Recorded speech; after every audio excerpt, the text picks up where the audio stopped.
बिस्मिल्लाहिर्रहमानिर्रहीम अस्सलाम वालेकुम नाजरीन मोहतरम। अभी हम आपको एक बहुत बड़ी न्यूज़ देने जा रहे हैं। जनूबी कोरिया ने पाकिस्तान में वीज़े भेज दिए हैं। जो लोग जनूबी कोरिया जाने के ख्वाहिशमंद अफराद हैं उनके लिए ये वीडियो बहुत ज़रूरी है। वो इस वीडियो को आखिर तक देखें। हम इसके अंदर आपको जनूबी कोरिया का वीज़ा अप्लाई करने की मुकम्मल इंफॉर्मेशन देंगे, उसका तरीक़ाकार बताएंगे, कहाँ से वीज़ा अप्लाई होना है और किधर अप्लाई होना है। आपसे रिक्वेस्ट करते हैं कि इस वीडियो को ज़्यादा से ज़्यादा शेयर करें ताकि ऐसी मुफीद इंफॉर्मेशन उन लोगों तक पहुंच सके जो जनूबी कोरिया जाना चाहते हैं। आइए हम आपको बताते हैं। जनूबी कोरिया के वीज़े ओईसी ओवरसीज कॉरपोरेशन ऑफ पाकिस्तान के पास हैं। ओवरसीज कॉरपोरेशन एक गवर्नमेंट का अदारा है।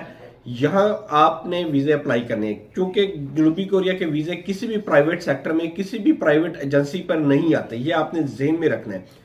किसी भी फ्रॉड के हत्थे नहीं चढ़ना। ये वीजे सिर्फ ओईसी ओवरसीज कॉरपोरेशन ऑफ पाकिस्तान के पास मौजूद है। उसके अलावा ना कोई एजेंसी इसकी तशहीर कर सकती है, ना कोई एजेंट तशहीर कर सकता है, ना एजेंट वीजा अप्लाई कर सकता है, ना एजेंसी अप्लाई कर सकती है। किसी भी और तरीके से ये वीजे अप्लाई नहीं होते। ओईसी में वीजा अप्लाई करने का तरीकेकार हम आपको बताएंगे। आप अपने गूगल पे जाएं, मैं आपको मुकम्मल रहनुमाई भी फरमाऊंगा। oec.com.pk आप लिखेंगे, आपके पास ओईसी की वेबसाइट अपेयर हो जाएगी। उसके ऊपर आप बड़ा बड़ा भी लिखा हुआ आ रहा है कि जनूबी कोरिया के लिए आप अप्लाई करेंगे। आपके पास एक फॉर्म निकल आएगा हबीब बैंक का। 1000 रुपया उसकी फीस है, वो आप हबीब बैंक में जमा करवाएंगे। ये रजिस्ट्रेशन फीस है, ये नॉन रिफंडेबल होती है। और साथ एक फॉर्म अवेलेबल है, वो फॉर्म आप फिलअप करेंगे। फिलअप करने का तरीका हम आपको आगे वीडियो के एंड पे पूरा मुकम्मल दिखाएंगे ताकि आपको पता चल सके कि किस तरह करना है और कोई भी आपसे मिस्टेक ना हो सके जिसकी वजह से आपका केस रिफ्यूज हो जाए।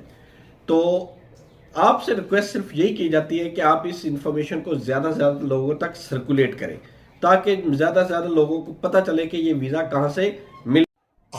जी नाजरीन, ये है प्री रजिस्ट्रेशन के लिए फॉर्म। ये फॉर्म वेरी सिंपल फॉर्म है, इसमें कोई ऐसी इन्फॉर्मेशन नहीं है। सबसे ऊपर आपका नेम आएगा, उसके नीचे फादर नेम आएगा, उसके नीचे आपकी डेट ऑफ बर्थ आएगी और उसके नीचे आपकी कंफर्म डेट ऑफ बर्थ आएगी जो दोबारा आपने मेंशन करनी है। उसके बाद आप अपना आप मेंशन करेंगे कि आपके पास पासपोर्ट है, शनाख्ती कार्ड है, आप उनके नंबर्स लिखेंगे। फिर उसके बाद NIC री एंटर करेंगे। आपके पास कौन सी जॉब में अप्लाई करना चाह रहे हैं वो जॉब सेलेक्ट करेंगे।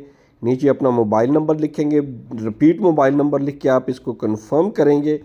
कंफर्म करने के बाद आप एक दफ़ा प्रीव्यू करके आप अपना फॉर्म चेक करेंगे कि इसमें कोई मिस्टेक हो गई है या नहीं हुई। फिर उसके बाद आप अपने ऑफिस को सिलेक्ट करेंगे। नीचे वाला जो फॉर्म बॉक्स आ रहा है इसमें ये देखें, चेक करेंगे इस्लामाबाद, कराची, लाहौर, पेशावर या कोयटा, जो आपके नज़दीकी ऑफिस है आप उसको सिलेक्ट कर लेंगे और वहाँ से अपना वीज़ा वर्क वीज़ा प्रोसेस करवाएंगे।